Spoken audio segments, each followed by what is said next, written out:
amagara ya Reverend Ikuriyo umunyamabanga mukuru w'umugambwe uri ku butegetsi ngaha mu Burundi arakomeje gutamaza abatari bakeya ngaha mu Burundi aho abategetsi bamwe rero bariko barashinzwa aya mabi bamwe botanguye kugenda barahunga igihugu ndetse akarera amwe mu bantu bari bafise gahunda yo kunywanisha abarundi ndetse amakuru dufise akaba ari kagaragaza neza yuko ari bo bamwe bari kuza mu ya mbere nyene mu bikorwa bigendanye no gushwanisha ndetse no kuryanisha abarundi nkuko byuma bigaragara. Amakuru akomeza kugenda aratugera muri uno mwanya akaba agaragaza ndetse aranerekana ingene nga muri kino gihugu cacu ciza c'u Burundi aya magara Reverend Ikuriyo umunyamabanga mukuru w'umugambwe uri ku butegetsi CNDD-FDD akomeje gutuma abatari bakeya bashobora kuba bo kwita mu kagozi nkuko ukuri kuriko kuragenda kugaragara.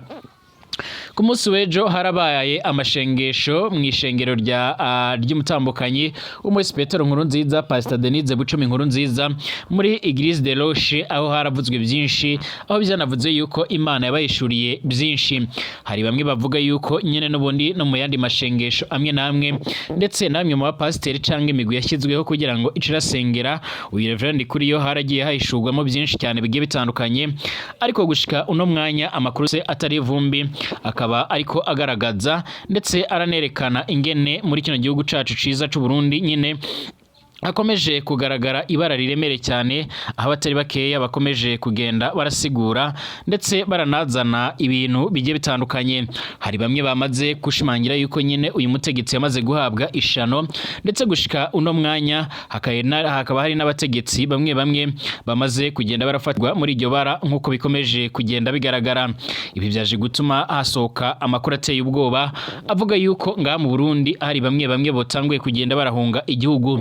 Usibye kuba bari basanzwe bamwe barabarizwa mu mugwi wo kunywanisha abarundi cyangwa severi ariko gushika no mwanya biravuga ko nabo baba baragize uruhara mu guzana injyane nga muri kino gihugu cacu ciza c'u Burundi. Amakuru yihuta adafise ivumbi akomeza kugenda aratugero cange akomeza kugenda aradusumira akaba ariko agaragaza ndetse aranerekana neza yuko mu Burundi hagiye kwaduka imigumuko iteye ubwoba. Amakuru dufise ariko aradushikira muri uno mwanya nuko Reverend Ikuriyo yamaze kongera gusubira muri koma mu nyuma y'iko rero mu misi iheze yaramaze kugarura akenge ku buryo yabashaga kuba yomenya neza abo bari kumwe nabo bariko barakorakorana canga se abamuri hafi ariko gushika no mwanya bikaba byongeye kuzamba akaba yamaze kuba yokongera guta ubwenge yarasubiriye muri koma. Arasubiriye muri koma mu nyuma y'uko nyine hari amakuru avuga yuko uyu Reverend Ikuriyo nyine n'ubundi yavanywe i Nairobi aciri muri koma ndetse akaza gushikanwa nyine nga muri bino bitaro byo mu gisagara ca Dubai aho naho byagiye biraboneka yuko nyine uyu mutegetsi yamara agenda arahura n'ibizazane bigiye bitandukanye. Amakuru akomeza kugenda aradushikira akabavuga yuko ibungu bicyo basigaranye ari ugukora amashengesho gusa atakindi na kimwe kiriko kirakogwa. Turagaruka ku majambo yashikirijwe n'umukuru w'igihugu c'u Burundi Varisto Ndayishimiye aho yongeye gushimangira yuko nyine Burundi ari ku butaka butagatifu buriko buravugwa muri Bibiliya nivyo yavugiye nyine mu mashengesho aherutse kubera i New York muri Leta Zunze Ubumwe za Amerika aho yari kumwe n'umutambukanyi wiwe nyine mu bikorwa bya misi yose aho bari bitavye amashengesho yo gusabira Leta Zunze Ubumwe za Amerika ndetse no gusengera President Donald Trump nkuko biriko bigaragara. Turagaruka ku yandi makuru akomeje kugenda aravugwa.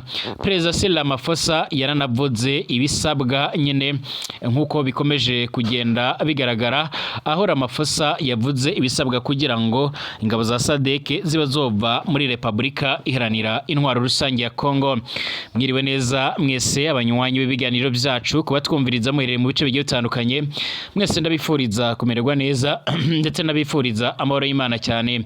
Ndabahaye ikaze mwebwe mwese abatwumviriza bari nga muri kino gihugu cacu ciza c'u Burundi mu karere k'ibiyaga binini ndetse no hirya no hino mw'isi ndetse ndabahaye ikaze batwumviriza bari mu gisagara ca Bujumbura abari Gitega abari mu bindi bice na bimwe bigiye bitandukanye cange mu bigwati bimwe na bimwe mwese ndabahaye ikaze kandi mwese abatwumviriza bari mu karere k'ibiyaga binini mu bigo by'ababanyi twizere ko muri amahoro kandi mukomeje kuba mwomererwa neza cane.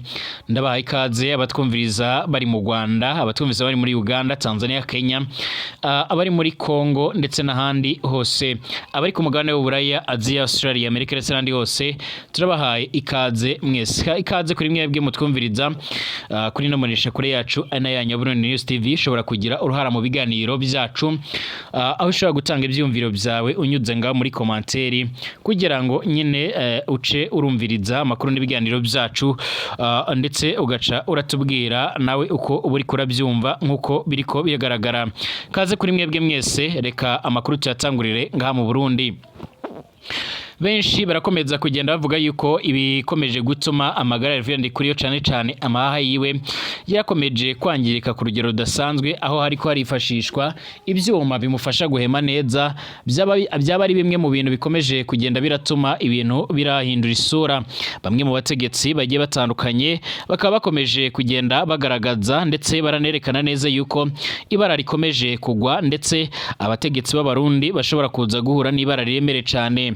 Benshi barashimangira yuko ngaha mu Burundi ubugwayi bwa Reverend Ndikuriyo babuhuriza kwibara cyangwa ishano ryaba ryarakozwe na Variso Ndayishimiye. Gushika no mwanya akaba atari yo natanga ubutumwa cyane canke ganatanga umucyo kubigendanye n'ubugwayi bwa Reverend Ndikuriyo.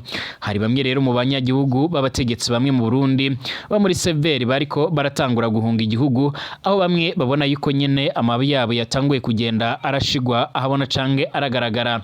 Byayagaye muri Severi ya Ndayicariye abakomiseri barabashika muri babiri baherutse guhunga igihugu nkuko bigaragara.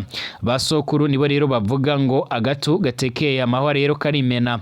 Kuva umugwi wo kuvugana ukuri ndetse no kunywanisha abarundi Severi ugiye mu minwe ya Petero Karaveri Ndayicariye, hari abatari bakeya rero bawufata nk'umugwi wo kuryanisha abarundi kurusha kubumvikanisha. None indyane zihereye muri wo nyine nkuko bigaragara. Amakuru twari tumaranye imisi yavuga rero zunguzungu cyangwa zunguru iri hagati rero ya Petero Karaveri Ndayicariye na bamwe mu bakomiseri bagize rero Severi. Abakomiseri babiri Aloyizi Batungwa nayo ndetse na Noah Clement Nziza barahavuye batumwa ko rero nyine mu biro bya Agaris Daniel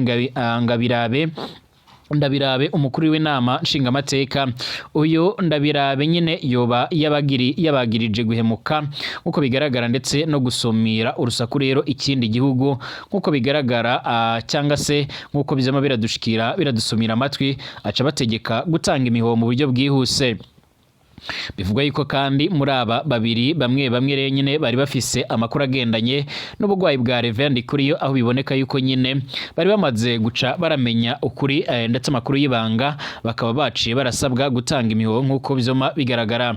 Amakuru aravuga yuko rero bigendanye n'amabanga bari bafise yaje gutuma nyine barahunga igihugu mu rwego rwo kugira ngo badaca baragirirwa nabi, mu nyuma yuko bagombaga gushira ahabona nyine ibigendanye aho bagombaga gushirwa mu gasho kugira batavuga ibara ririko rirakogwa muri CNDD-FDD nkuko byoma bigaragara. Ntibyatebye kwigenekerezo g'15/0/2025 Ndabirabire yarasohoye itangazo risaba rero abifuza kuja muri Severi gutwara amadosiye yabo mu nama nshingamateka. Iryo tangazo riratomora ko rero ari mu ntumbero yo gusubiriza abakomiseri babiri, naho rero atabavuze amazina canke ngo atomore ingene bavuye mu mabanga ikiringo cabo kitarahera. Abo nyene babiri basubirizwa ni Aloyizi Batungwa nayo ndetse na Noah Clement Nziza nkuko bigaragara. Itegeko ryo kubafata ryaravuye kwa Perezida Evariste Ndayishimiye nkuko bigaragara, mu nyuma y'uko bari bamaze kumenya amabanga y'uko ari we wakoreye ibara Reverend Ndikuriyo nkuko bigaragara. Amakuru dufise avuga ko mu ndwi iheze Perezida Ndayishimiye yitelefoneye umukuru w'iperereza General Ildefonse Habarurema aramuha itegeko ryo guhagarika rero abakomiseri Aloyizi Batungwa nayo nkuko biriko bigaragara, ndetse n'uyu Noah Clement Nziza. Hoba hariho rero umutegetsi yamenye ibanga cane ibanga abakomiseri babiri nyine baca barahunga kuva mu ndwi iheze. Aloyizi Batungwa nayo ndetse n'uyu Clement Nziza ntibakibarizwa ku butaka bw'u Burundi bwa Repubulika y'u Burundi nkuko bigaragara. Amakuru dufise akaba ariko aragaragaza neza yuko leta y'u Burundi ishobora kuba yojya mu kangaratete bivanye n'amabanga y'amabi ariko arakogwa muri CNDD-FDD, aho Variso Ndayishimiye yategetse yuko bagomba guhita barashigwa mu gasho kigendereza mu rwego kugira ngo batazabona uko rero botanga amakuru y'ibara riko riraba. Bivugwa yuko rero abo komiseri babiri baba bararonse amakuru aremere cyane arimwe umugambi wo kugandagura Reverend Ikuriye mu rwego kugira ngo atazaca arafatana ubutegetsi. Evariste Ndayishimiye Aloyizi Batungwa nayo yarafatwa nk'incabwenge severi igendera ko mbere benshi bari biteze kumubona vuba ari umutegetsi akomeye cyane nga mu ntwaro ya CNDD-FDD. Mu mezi aheze Aloyizi Batungwa nayo yarazungurutse nyine intara z'igihugu ari kumwe na Reverend Ikuriyo maze aja guha rero inyigisho zitandukanye indongozi za CNDD-FDD. Cari ikimenyetso kitabesha c'ubwizigirwa afise rero muri uwo mugambwe. Pastor Noah Clemanziza nawe nyene yari icegera c'umukuru wa Severi. Uyu were yarafatwa nk'ibindi byegera bitari bikeya mu nzego z'u Burundi. Uno musi ibyegera bijejwe rero kuboneka ku ifoto twabashikiriye ngaha nyine gusa ndetse no gukomera amashi ingingo za shefu kuko bigaragara kuba mu gihugu rero kitagendera ku mategeko ntibyoroshye namba. Umuntu arumva abarenganywa, abatukwa, abangazwa, abanyuruzwa, abicwa, ariko wenyine akinumira we akama yibaza ko rero ibyo byose byerekeye bariya bandi. Umunsi umwe rero akaza abona nawe rero abyutse yitwa umwansi w'igihugu nk'uko bigaragara. Uko niko rero biriko biragendera abo bategetsi bamwe ngaha mu Burundi. Amakuru akomeza kugenda aradushikira canke aradusumira amatwi muri uno mwanya, akaba ariko agaragaza ndetse anerekana neza yuko ngaha mu Burundi ibigendanye n'ubuzima n'amagara atifashe neza ya Reverend Ikuriyo byo bigiye gutangura gushigwa ahabona canke se kujya ahagaragara nkuko biriko biragaragara. Ni mu gihe rero amakuru akomeza kugenda aradushikira avuga yuko abo bategetsi n'ubundi bashobora kuba botangura kumena amabanga yo muri CNDD-FDD. Hari amakuru avuga yuko rero leta y'u Burundi yaba iriko irabashakisha ariko bakaba baramaze gusohoka igihugu. Amakuru dufise aremeza neza yuko rero abo bategetsi baba baramaze kugenda nyine bakaba baramaze kugenda baca barafata baragwa ku nyandiko zigendanye rero nyine n'amabanga yo kugandagura Reverend Ikuriyo. Ibyatumye Evariste Ndayishimiye aha ayihamagarira Ildefonse Habarurema umukuru w'iperereza ry'u Burundi kugira ngo ace arabahagarika mu mabanga bace nyine barashigwa mu gasho cyangwa mu busho nkuko bigaragara. Andi makuru akomeje kugenda aradushikira canke aratugira muri uno mwanya agendanye n'ibigendanye n'ubuzima bwa Reverend Ikuriyo rero ahagwariye mu gisagara cyane cyane mu gisagara ci Dubai. Aravuga yuko uyu mutegetsi yongeye gusubira muri koma nkuko bigaragara kuko amakuru akomeza kugenda aradushikira. Amakuru yihuta adafise ivumbi akomeza kugenda aratugeraho, akaba ari karasigura ndetse aranagaragaza neza yuko ngaha mu Burundi ibara rikomeje kugwa, ndetse uyu mutegetsi mu misi heze yari yaravanywe mu gisagara ca Nairobi aho yari yamaze gutora mitende, ariko ari akiri muri koma. Bivuga yuko rero yashikamwe muri iki gisagara ci Dubai, hagacara amenyekana amakuru yuko nyine yamaze kuba yova muri koma, aho yaratanguye kuba yomenya abantu bamwe bagiye bari kumwe nawe nkuko amakuru yoma aratugeraho. Amakuru akomeza kugenda aratugeraho canke aradushikira akaba avuga yuko nyine ubungu yongeye kumererwa nabi, aho bamwe rero mu bamwegereye bari ko barasaba inkunga z'amashengesho nkuko amakuru akomeza kugenda atugera bivuga. Ibi bivugwa yuko kandi ku munsi w'ejo harabaye amashengesho mw'ishengero ya Eglise de Roche y'umutambukanyi muri Petero Nkurunziza, Pastor Denise Bucumi Nkurunziza, maze baca barabona byinshi. Hari bimwe rero mu byo tanguye kugenda birajya ahabona babivuga yuko rero uyu mugabo yoba yaramaze guhabwa ishano n'abandi bategetsi bamwe baremereye cyane mu Burundi, aho bifuza kumugandagura, ariko bivanye no kuba rero uyu Petero Nkurunziza yaroza atwara Burundi yari umunywanyi aremereye cyane uyu Reverend Ikuriyo, nabo mu muryango we baka ari nk'awe basigaranye. Biraboneka yuko rero baba bitegure kuzokora byoshe. Bivugwa yuko rero umutambukanyi wa Petero Nkurunziza yoma ariko aragira gahunda yo kugira ace arajya kumusura angaha agwariye nkuko bigaragara. Icakora ingibi birateye agashavu aho umuryango Reverend Ikuriyo kubona leta y'u Burundi itora iyo sigura canga se ngiye kitangaza kubigendanye n'amagara atifashe neza y'uyu mutegetsi nkuko bikomeje kugenda biratugeraho. Perezida wa Afrika y'Epfo Cyril Ramaphosa yaragaragaje ko ingabo z'umuryango wa Afrika y'Amajyepfo ziri mu burasirazuba bwa Repubulika Iharanira Intwaro Rusange ya Kongo mu butumwa bwiswe Sami RDC zizataha mu gihe rero imyanzuro yafatiwe mu nama idasanzwe y'abakuru b'ibihugu rero uyu muryango SADC no Afrika y'Iburasirazuba East African Community izaba yubahirizwa. Abanyepolitike bo muri Kivu bo muri Afrika y'Epfo barakomeje kotsa igitutu uyu mukuru w'igihugu mu nyuma y'aho abasirikare babo bashika muri 14 bamaze gupfiriya mu ngwano bari bahanganyemo n'uyu mwari wa M23 urwanya leta ya RDC bamusaba gukurayo rero abasirikare. Ramaphosa wari wararahirire gukomeza gufasha leta ya RDC kurwanya uyu muhari yaragaragaje ko yashimye imyanzuro yafatiwe mu nama East African Community ndetse na SADC by'umwihariko uwo guhagarika imigwano ndetse n'ubushotoranyi n'usaba leta ya RDC kuganira n'impande zose bihanganye zirimo na M23. Yaragize ati umwe mu myanzuro y'ingenzi cyane yaravuyemo nuko rero abitabiriye abitabiriye inama ihuriweho bemeranyije ko riri biganiro by'imbona nkubone bisubukugwa hagati ya leta ndetse n'abatayegamiyeho bari muri M23. Ibi bizakorwa binyuze mu biganiro bya Rwanda ndetse na Nairobi. Uyu mukuru w'igihugu yaranasobanuye ko kandi imyanzuro yarafatiwe mu nama East African Community ndetse na SADC yabereye Dar es Salaam mu gihugu ca Tanzania kwigenekerezo ry'umunani Ruhuhuma 2025 kuwa gatandatu w'indwi iheze ari ingamba nshingiro nyene zirema ikizere kiganisha ku mahoro arambye mu burasirazuba bwa RDC. Yaragaragaje ko iyi myanzuro ariyo rero izotuma ingabo za Afrika y'Epfo iza Tanzania ndetse n'iza Malawi ziri muri RDC zitaha harashingiwe kuri iki kizere cy'uko rero burasirazuba bwa RDC buzongera kubona amahoro ndetse n'ituze. Yaragize ati imyanzuro yarafatiwe muri iyi nama irahuriweho n'ingamba shingiro zirema ikizere kiganisha ku mahoro arambye. Izi ngamba zizatuma ingabo za Sami RDC zirataha.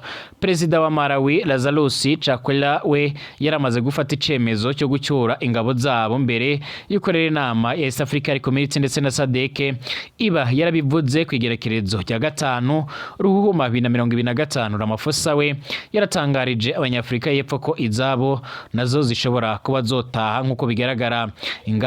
Ingabo za SADC ziri mu burasirazuba bwa RDC kuva mu kuboza kwa 2023 zarasimbuye iza East African Community zariyo kuva muri 2020 ziyemeza nyine gufasha leta ya RDC gutsinsura M23 gusa ntibyazihiriye kuko rero zarahatakarije abasirikare benshi mu bihe bigiye bitandukanye nk'uko bikomeje kugenda bigaragara cange nk'uko amakuru akomeza kugenda atugeraho abivuga.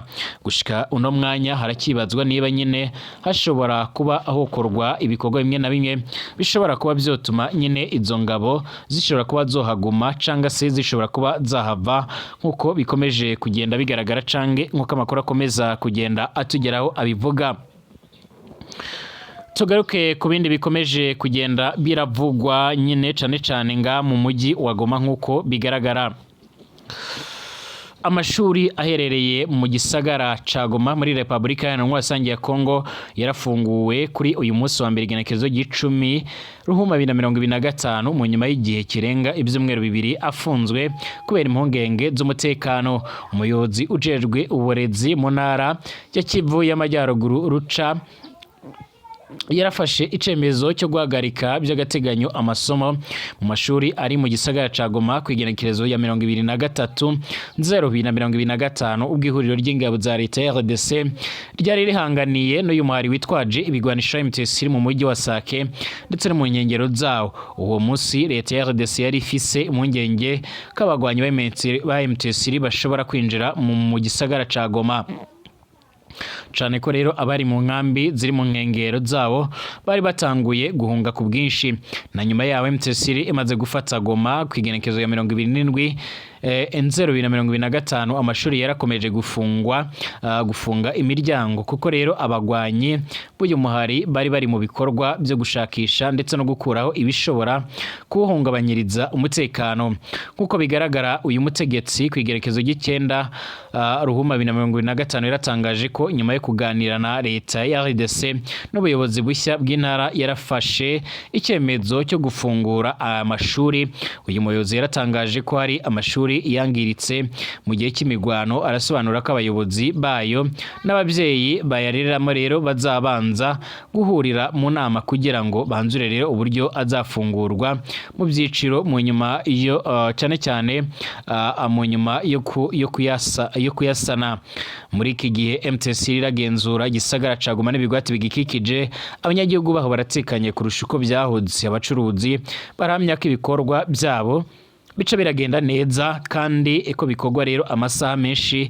Abambuka imipaka nabo rero barabikora mu buryo budasanzwe nkuko bikomeje kugenda biragaragara canke nkuko amakuru akomeza kugenda aratugera bivuga. Gushika uno mwanya abadandaza baraca baradandaza ndetse n'abandi barakora izindi gahunda nabo baragenda barazikora nkuko biriko bigaragara. Ibi birerekana neza yuko umutekano wari wose ndetse n'abandi bamwe bakaba bariko barashimangira ndetse bananagaragaza neza yuko ibintu bikomeje kugenda bica biramera neza canke ibintu bico bikomeje kugenda birajya mu buryo. Mbashimire abanywanyi b'ibiganiro byacu batwumviriza muherere mu bice bimwe na bimwe bigiye bitandukanye, nkomeze kubifuriza kumererwa neza kandi twongere gusubira mu masaha ari imbere turabera hamwe ibindi biriko biravugwa.